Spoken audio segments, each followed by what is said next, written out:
సక్షం భారత్. బాగా అన్నారు, గట్టిగా మాట్లాడాలి. భారత్ మాతాకి.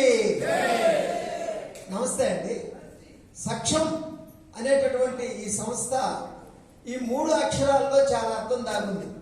దివ్యాంగులు సమాజంలో ఎదుర్కొంటున్నటువంటి వివక్షను ఏదైతే ఉందో ఆ వివక్షని పారదోలడానికే కాకుండా వారు సమాజంలో అందరితో పాటు గౌరవంగా జీవించడానికి, తర్వాత వాళ్ళకు ఉన్నటువంటి వైకల్యాన్ని పోగొట్టడానికి సంబంధించిన పరిశోధనలు అనుసంధానం అంటారు, పరిశోధనలను ప్రోత్సహించేదానికి సక్షం ప్రయత్నిస్తుంది.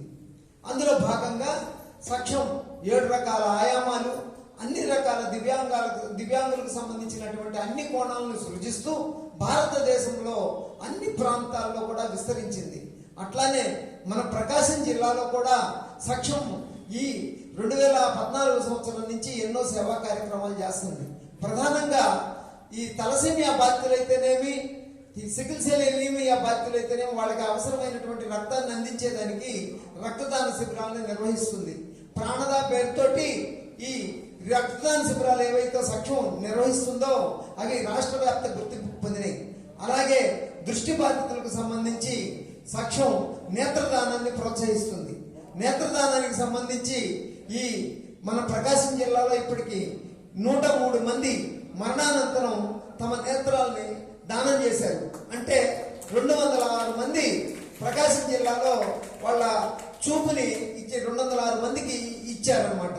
రీసెంట్ గా కూడా ఒక తండ్రి తన కుమారుడు పోయిన నెల నవంబర్ నెల 4వ తేదీని చనిపోతే ఆయన నేత్రాలు దానం చేస్తే మళ్ళీ డిసెంబర్ నెల 25వ తేదీన తండ్రి చనిపోయాడు. తండ్రి చనిపోతే ఆయన కొరకు మేరకు వాళ్ళ కుటుంబ సభ్యులు ఆయన నేత్రాలు కూడా దానం చేశారనమాట. ఈ విధంగా ఒక నేత్రదానం అనేది సక్షం ఏ విధంగా అయితే దీన్ని కుటుంబ సంప్రదాయంగా పాటించండి అని చెబుతుందో దాన్ని అక్షరాల వాళ్ళు నిరూపించారు. అట్లానే ధీమహికి సంబంధించినటువంటి సక్షం ఏం చేస్తుందనంటే ఈ మానసిక వైకల్యం కలిగినటువంటి విద్యార్థులు ఎవరైతే ఉంటారో వాటికి సంబంధించిన సంస్థలను ప్రోత్సహిస్తుంది. అట్లానే హీరింగ్ ఇంపైర్డ్, ఈ వినికిడి లోపం ఉన్నటువంటి ఎవరైతే ఇబ్బంది పడుతుంటారో వాళ్ళకు అవసరమైనటువంటి ఉపకరణాలను వీటన్నిటినీ కూడా అలింకో సంస్థ, కేంద్ర ప్రభుత్వ రంగ సంస్థల ద్వారా ఇప్పించడానికి సక్షం కృషి చేస్తూ ఉంది. అట్లానే శారీరక వైకల్యంతో బాధపడే వాళ్ళకి అవసరమైనటువంటి వెహికల్స్ ఏవైతే ఉంటాయో అవి ఇప్పించేదానికి కూడా సక్షం తన వంతు సహకారం అందిస్తాము.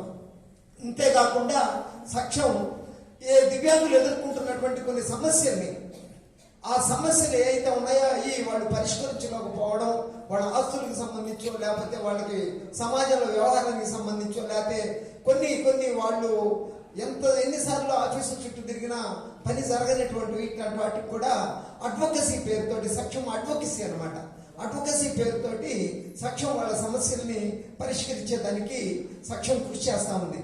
ఆ విధంగా సక్షము దృష్టి బాధితులు కొంతమందికి పెన్షన్ అయిపోతే వాళ్ళకి ఇప్పించింది.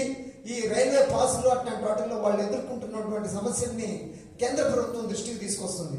ఈ విధంగానే సక్షం 2016 ఆర్పిడి యాక్ట్ కేంద్ర ప్రభుత్వం ఆర్పిడి యాక్ట్ ని ఏ చట్టసభల్లోకి ఎట్లా ప్రవేశపెట్టిందో ఆ ఆర్పిడి యాక్ట్ రూపకల్పనలో కూడా సక్షం పాత్ర ఉందని చెప్పడానికి ఆనందపడుతున్నాను.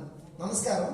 నాకు ఈ మాత్రం అవకాశం ఇచ్చిన దానికి ప్రకాశం జిల్లా సక్షం కార్యనిర్వహణ చేస్తున్నటువంటి వాళ్ళకి నా ధన్యవాదాలు. థ్యాంక్ యూ రామంజన్ గారు. ఈయన రెడ్ క్రాస్లో కూడా కందుకూరులో వర్క్ చేశారు. ఈ నేత్రదానంలో మరియు కరోనాలో కూడా ఆయన దాన్ని ఛేదించి ఆయన కూడా కరోనాలో అటాక్ అయ్యి వాళ్ళ ఫ్యామిలీ కూడా చాలా డిస్టర్బెన్స్ కూడా అయింది. అన్నిటి ముందుకు వెళ్ళి ఆయన మెడిసిన్ ఖర్చు 5-6 లక్షలు ఖర్చు కూడా అయింది. అలాంటి మళ్ళీ పునర్జన్మలాగా వచ్చేసి మనందరికీ కూడా సేవ చేస్తున్నారు. ఫ్రెండ్షిప్ ఫెలోషిప్ లాగా ఆయన ఒకసారి మా ఫ్యామిలీకి చిన్న బాబు అంటే 7 years బాబుకి బ్లడ్ కావాల్సి వచ్చింది.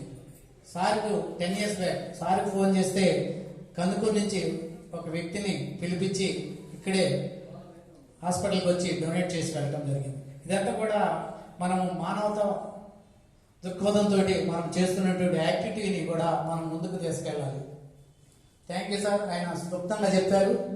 దీని మీద మనకి ఈ ఆర్పిడి యాక్ట్, ఈ యాక్ట్ల మీద సాయి జనార్దన్ గారు టీడీపీ రాష్ట్ర విభిన్న ప్రతిభావంతుల శాఖ ఉపాధ్యక్షులు గారు మాట్లాడాల్సిందిగా కోరుచున్నాం.